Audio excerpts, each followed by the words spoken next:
الحمد لله نحمده ونستعينه ونستغفره ونؤمن به ونتوكل عليه ونعوذ بالله من شرور أنفسنا ومن سيئات أعمالنا من يهده الله فلا مضل له ومن يضلله فلا هادي له ونشهد أن لا إله إلا الله وحده لا شريك له ونشهد أن محمدا عبده ورسوله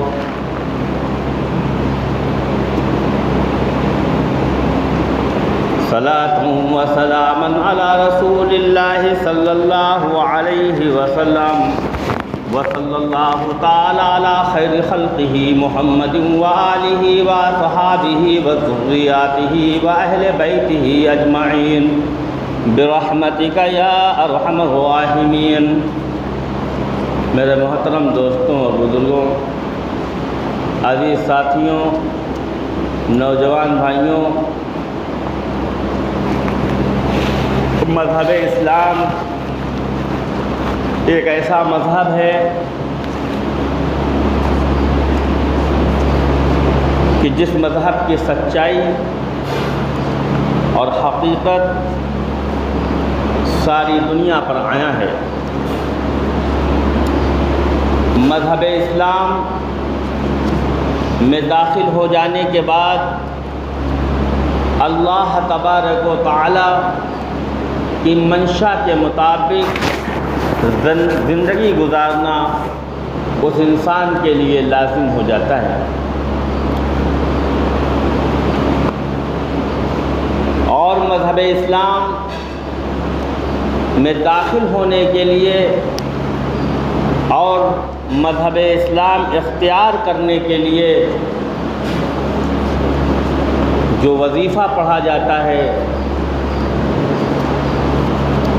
جو طریقہ ہے، وہ آقا نامدار تاجدار مدینہ جناب محمد الرسول اللہ صلی اللہ علیہ وسلم نے ارشاد فرمایا کہ دیکھو، اگر کوئی شخص مذہب اسلام میں داخل ہونا چاہتا ہے اور مذہب اسلام میں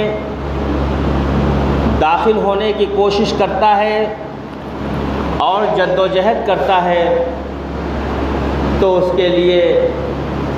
سب سے پہلے لا الہ الا اللہ محمد الرسول اللہ کا اقرار کرنا ہوگا،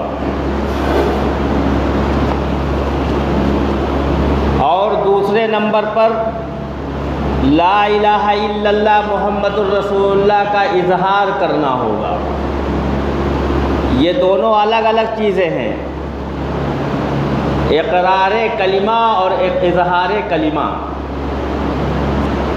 اقرار دل سے کیا جاتا ہے اور اظہار زبان سے کیا جاتا ہے۔ اظہار اتنا ضروری نہیں ہے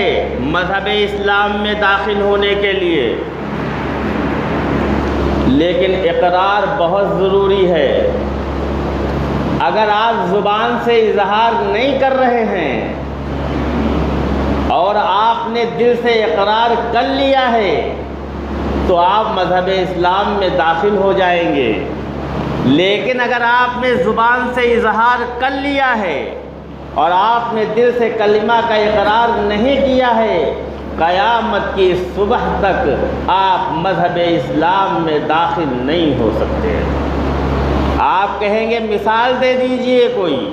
جس سے بات آسانی سے سمجھ میں آ جائے، تو بات اس طرح، مثال اس طرح کہ اگر کوئی غیر مسلم اپنی زبان سے کلمہ لا الہ الا اللہ محمد الرسول اللہ کی ایک تسبیح صبح پڑھے، ایک دوپہر میں پڑھے، ایک شام کو پڑھے، یہ 3 تسبیح کلمہ لا الہ الا اللہ محمد الرسول اللہ کی ایک غیر مسلم پڑھتا رہے، اور صبح و شام سے لے کر جو تمام اوقات ہیں ان اوقات میں بھی اگر وہ کلمہ لا الہ الا اللہ محمد الرسول اللہ کا زبان سے اظہار کرتا رہے، لوگ گواہ بھی بن جائیں، لیکن اگر اس نے دل سے اقرار نہیں کیا ہے تو خدا کی قسم وہ مسلمان نہیں ہو سکتا، وہ شیدائی مصطفیٰ نہیں ہو سکتا، وہ صدیق کا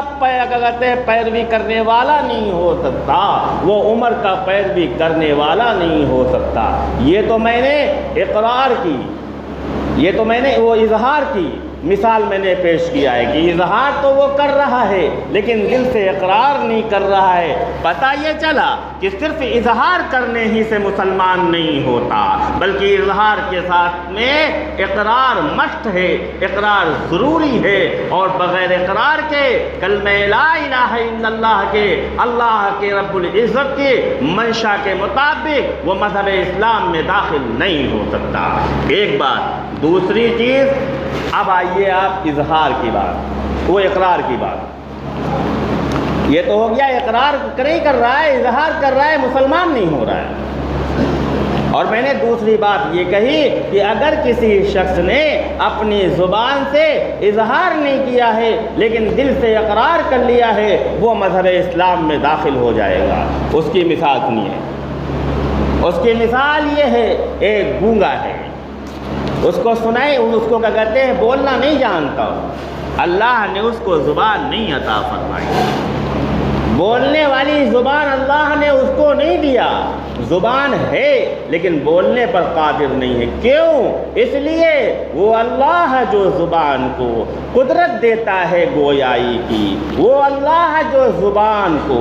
طاقت دیتا ہے بولنے کی، وہی اللہ اس زبان کے اندر سے وہ بولنے کی صلاحیت کو بھی ختم کر سکتا ہے، بولنے کی صلاحیت کو لے سکتا ہے۔ بولنے کے لیے جو ہے زبان محتاج نہیں ہے، لیکن زبان جو ہے اللہ رب العزت کی حکم کی ضرور محتاج ہے۔ زبان ہے لیکن اللہ کا حکم نہیں ہے، آپ بول نہیں سکتے، آپ بات نہیں کر سکتے۔ ایک گونگا ہے، وہ بول نہیں سکتا، وہ کوئی بات کہہ نہیں سکتا، وہ اپنی زبان سے لا الہ الا اللہ محمد الرسول اللہ نہیں پڑھ سکتا، تو کیا وہ مسلمان نہیں ہو سکتا؟ کیا وہ مسلمان ہونے کے لیے اگر کوشش اور سعی کرے تو کیا وہ مذہب اسلام کا دروازہ اس کے لیے کھلے گا؟ نہیں، کیونکہ اب وہ اظہار نہیں کر سکتا، اب وہ زبان سے کلمہ پڑھ نہیں سکتا، تو اب وہ مسلمان کیسے ہو؟ آقا نامدار تاجدار مدینہ جناب محمد الرسول اللہ صلی اللہ علیہ وسلم نے ارشاد فرمایا، دل کا اقرار کرنا بہت ضروری ہے مذہب اسلام میں داخل ہونے کے لیے۔ اب چونکہ وہ اظہار نہیں کر سکتا لیکن وہ زبان سے اظہار نہ کرتے ہوئے دل سے اقرار تو کر رہا ہے، اب وہ مسلمان ہے، اب وہ مسلمان ہے۔ اسی طریقے سے، بالکل سیم ٹو سیم اسی طریقے سے جس طریقے سے حضور پاک صلی اللہ علیہ وسلم کیا صحابی بننا ہے، اگر حضور کا صحابی بننا کوئی چاہتا ہے، اگر چاہتا ہے کہ ہم نبی کے کا صحابی بن جاؤں، اگر کوئی چاہتا ہے کہ ہم نبی کے صحابیت میں داخل ہو جائیں، تو صحابی ہونے کا حضور پاک علیہ السلام نے جو فرمایا،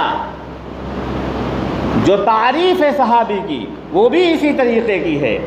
کہ جس نے ایمان کی حالت میں چند ساعت کے لیے اگر میری صحبت اختیار کی ہے، چند ساعت کے لیے، کوئی منٹ نہیں، چند ساعت کے لیے، اور ساعت سیکنڈوں میں بھی نہیں، سیکنڈ سے بھی کم ہوتا ہے ساعت، چند ساعت کے لیے بھی اگر کوئی شخص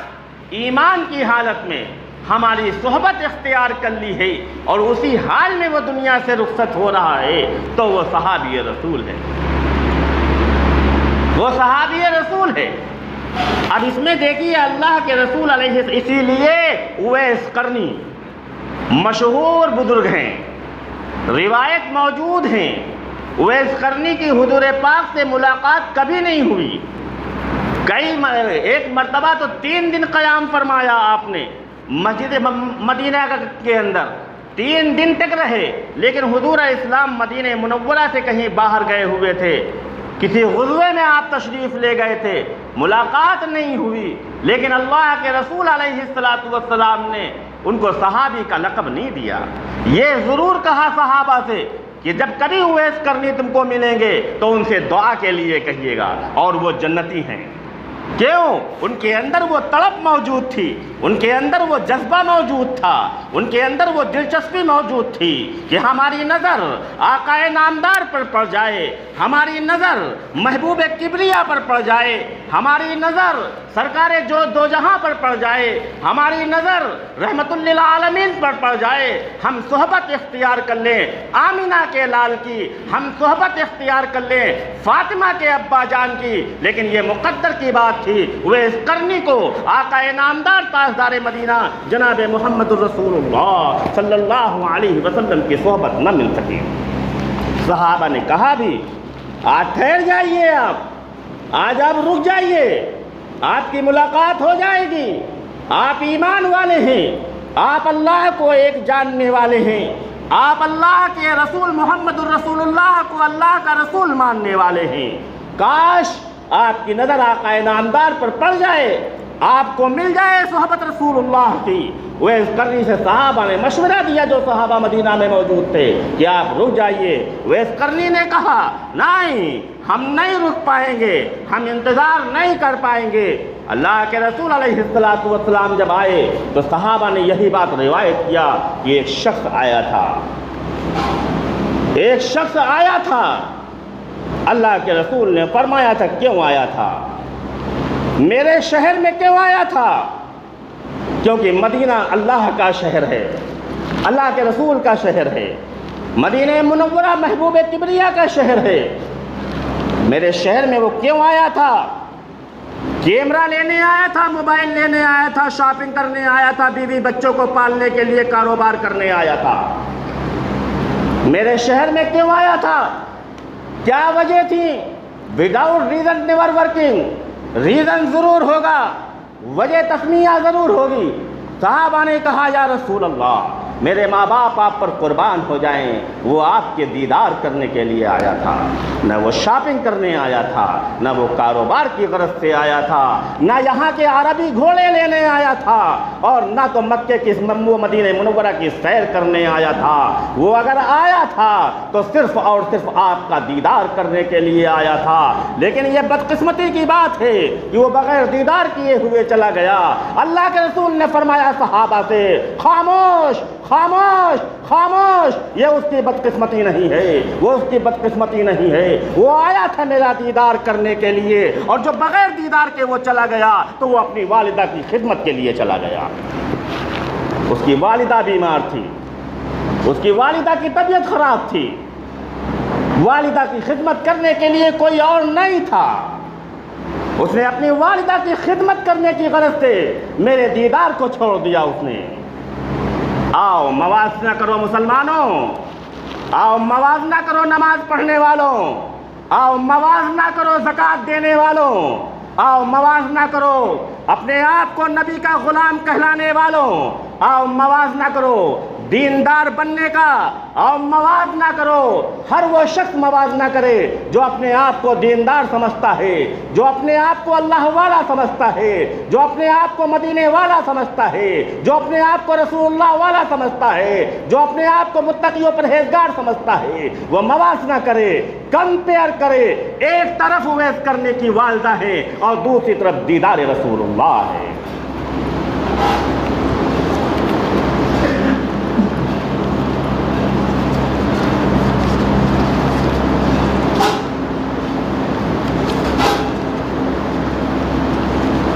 وہ لوگ جو اپنی ماؤں کو چھوڑ کر چلے جاتے ہیں، وہ لوگ جو اپنی ماؤں کو بیماری کی حالت میں سفر کر لیتے ہیں، وہ لوگ جو اپنی ماؤں کو چھوڑ کے اپنی بیویوں کی آغوش میں چلے جاتے ہیں، وہ لوگ جو اپنی ماؤں کی طرف توجہ نہیں کرتے ہیں، ان لوگوں کے حضور میں یہ بات بہت ضروری ہے کہ اویس کرنی نے رسول کریم علیہ السلام کے دیدار کو افضل نہیں سمجھا اپنی ماں کے خدمت کرنے کے مقابلے میں، اور چلے جاتے ہیں۔ اللہ کے رسول نے فرمایا ہے میرے محبوب صحابہ، وہ جنتی ہے، وہ جنتی ہے۔ کیوں؟ اللہ کے رسول نے فرمایا، آقا نامدار نے فرمایا، ماں کے پیروں کے نیچے جنت ہوتی ہے، ماں کے پیروں کے نیچے جنت ہوتی ہے۔ اگر کوئی نوافل نماز پڑھ رہا ہے، ماں آواز دیتی ہے، اس کو چاہیے اپنی نفلی نماز کی رکعت کو توڑ دے اور اللہ اور اپنی امی کی آواز پر کہے لبیک۔ اگر کوئی نفلی روزہ رکھ رہا ہے اور ماں نے کہا روزہ توڑ دو، تو اس کے لیے ضروری ہے کہ وہ روزہ توڑ دے۔ اگر کوئی شخص اپنی بیوی سے بڑی محبت کرتا ہے، بڑی مودت کرتا ہے، اپنی بیوی سے بڑا پیار کرتا ہے، لیکن اگر اس کی ماں نے کہا اپنی بیوی کو طلاق دے دو، خدا کی قسم اللہ کے رسول نے فرمایا وہ شخص خوش نصیب ہوگا جو اپنی ماں کی آواز پر لبیک کہہ کر اپنی بیوی کو طلاق دے دے وے۔ کیونکہ اللہ کے رسول کو 1400 سال پہلے معلوم تھا، اللہ کے رسول کو یہ بات معلوم تھی کہ کوئی ماں اپنے بیٹے کی زندگی کو برباد نہیں کرے گا، کوئی ماں اپنی بیوی اپنے بیٹے کی دشمن نہیں ہوتی۔ ارے وہ ماں جو رات رات بھر جاگ رہی ہے، مادر شکم میں بچہ پل رہا ہے، ماں رات کے 12 بجے ٹہل رہی ہے، مادر شکم میں بچہ بڑا ہو رہا ہے، ماں اپنے کھانے پر لگام لگا رہی ہے، یہ کھاؤ گے تو بچے کو نقصان پہنچ جائے گا، وہ کھاؤ گے تو بچے کو نقصان پہنچ جائے گا، اپنے نفس کو مار رہی ہے مادر شکم میں بچہ کو نقصان نہ پہنچے۔ ماں خود نہیں کھاتی بچے کو کھلا دیتی، ماں خود نہیں پہنتی بچے کو پہنا دیتی، ماں نہیں سوتی بچے کو سلا دیتی۔ وہ ماں کبھی اپنے بیٹے کی زندگی سے کھلواڑ نہیں کرے گی، وہ ماں کبھی اپنے بیٹے سے نفرت نہیں کرے گی۔ اب اگر اولاد یہ سمجھ رہا ہے کہ میری ماں مجھ سے محبت نہیں کرتی، میری ماں میری بیوی سے محبت نہیں کرتی، میری ماں میرے کپڑوں سے محبت نہیں کرتی، آپ دیکھیں تو صحیح مسلمانوں، آپ غور تو کیجئے، آپ اپنی بیوی کے دوپٹے میں منہ پوچھ کر دیکھیے، بیوی کی زبان سے نکلے گا تم نے میرا دوپٹہ گندا کر دیا۔ اگر ماں کے ہاں چلتے اپنا منہ صاف کر کے دیکھو، ماں کہے گی بیٹا دوپٹہ گندا ہے، تمہارا منہ گندا ہو جائے گا۔ ماں کی ممتا، ماں کی محبت بے لوث ہوا کرتی ہے۔ اویس کرنی اللہ کے رسول اسلام کا دیدار نہ کرتے ہوئے اپنی ماں کی خدمت کے لیے پھر قرن کو واپس چلے گئے۔ حضور پاک نے فرمایا وہ میرا دیدار کرنے کے لیے آیا تھا لیکن مجھ سے ملاقات نہ ہو سکی، اس لیے وہ چلا گیا اپنی ماں کے۔ اور سنو اے میرے محبوب صحابہ، اگر وہ حج کے موقع پر ہی آ جائے یا کسی اور موقع پر آ جائے تو اس سے دعا کروانا اپنے لیے۔ اللہ کے رسول فرما رہے ہیں اپنے صحابہ سے اگر وہ آ جائے تو اس سے میرا سلام کہہ دینا اور میرے لیے اور اپنے لیے دعا کروا لینا۔ یہ ہے اویس کرنی صرف ماں کی خدمت کے لیے، صرف ماں کی خدمت کے لیے۔ تو مسلمانوں، لیکن یہ کب ہوگا؟ جب ہمارا ایمان مضبوط ہوگا۔ جب تک ہمارا ایمان مضبوط نہیں ہوگا، ماں کی محبت دل میں آ نہیں سکتی ہے، باپ کی محبت دل میں آ نہیں سکتی ہے۔ محبت جب آئے گی جب ہمارا ایمان پکا ہوگا، اور ایمان ہمارا کب پکا ہوگا؟ جب ہم ایمان والے ہوں گے۔ چاول تو جب بھی پکیں گے، چاول تو جب ہی پکیں گے جب چاول کو آپ کسی برتن میں چڑھا کے گیس پر رکھ دیں گے اور گیس کو آن کر دیں گے، تب انتظار کریے چاول کے بننے کا، چاول کے پکے ہونے کا، کہ وہ پک جائیں گے چاول، اور آپ نے گیس ہی نہ آن نہیں کیا، چاول کھا لیا آپ نے چڑھا کے رکھ دیا، دیکھنے والے سمجھ رہے ہیں چاول چڑھ گئے ہیں، آگ جل نہیں رہی ہے۔ کیا حشر ہوگا؟ حشر یہی ہوگا کہ چاول پھول جائیں گے، خراب ہو جائیں گے۔ چاول ہی آپ نے نہیں چڑھایا، خالی گیس آن کر دیا اور انتظار کر رہے ہیں پک جائے، کہاں سے پک جائے گا؟ ایمان موجود نہ ہو اور لوگ ایمان کے پکا کرنے کے چکر میں پڑ جائے، ایمان پکا ہو جائے، پکا ہو جائے، کہاں سے پکا ہو جائے گا بتاؤ تو؟ ایمان جاتے کہیں ٹائم لگتا ہے، ایمان جاتے کہیں ٹائم لگتا ہے۔ کوئی بتا سکتا ہے کہ ہم ایمان والے ہیں؟ آقا نامدار تاجدار مدینہ جناب محمد الرسول اللہ صلی اللہ علیہ وسلم کے خلیفہ دوم حضرت عمر بن خطاب رضی اللہ تعالی عنہ کا فرمان غنیت الطالبین صفحہ نمبر 332 پر حضرت علامہ عبد القادر جیلانی علیہ الرحمہ نے لکھا ہے، حضرت عمر کا وہ قول، حضرت عمر نے فرمایا جو شخص گارنٹی کے ساتھ یہ کہہ دے میں مومن ہوں وہ کافر ہے۔ عمر بن خطاب نے یہ بات فرمائی، غنیت الطالبین میں شیخ عبد القادر جیلانی علیہ الرحمہ نے اس کو نقل فرمایا اور فرمایا حضرت عمر نے جو اپنے آپ کو پکی گارنٹی سے کہے ہم ایمان مومن ہیں، ہم مومن ہیں پکے، وہ کافر ہے۔ کیوں کہا یہ بات اس لیے کہی، تم کو کیسے معلوم، تمہیں یہ بات کیسے معلوم ہو گئی غیب کی کہ تم ایمان والے ہو؟ ایمان جاتے کہیں ٹائم لگتا ہے۔ آپ نے کفر بک دیا، آپ کا ایمان چلا گیا، آپ نے کفر بک دیا، ایمان چلا گیا، آپ جان ہی نہیں پائے کہ یہ کفر ہے۔ تو میں عرض یہ کر رہا تھا کہ لا الہ الا اللہ محمد الرسول اللہ کا اظہار اور اقرار دونوں ضروری ہے، لیکن اظہار سے زیادہ اقرار ضروری ہے۔ جس طرح صحابہ کرام رضوان اللہ تعالی علیہم اجمعین میں عبداللہ ابن مکتوم نے حضور کو کبھی نہیں دیکھا، عبداللہ ابن مکتوم نے حضور کو کبھی نہیں دیکھا، لیکن ہیں کیا؟ صحابی رسول، صحابی رسول ہے، لیکن نہیں دیکھا کبھی۔ پتہ یہ چلا صحابی ہونے کے لیے اللہ کے رسول کو دیکھنا وہ ضروری نہیں، کیونکہ اگر اللہ کے رسول کا دیکھ کر ہی صحابی ہوتا اور صحابی کے لیے اللہ کے اللہ کے رسول کا دیکھنا ضروری ہوتا تو عبداللہ ابن مکتوم صحابی نہ ہوتے،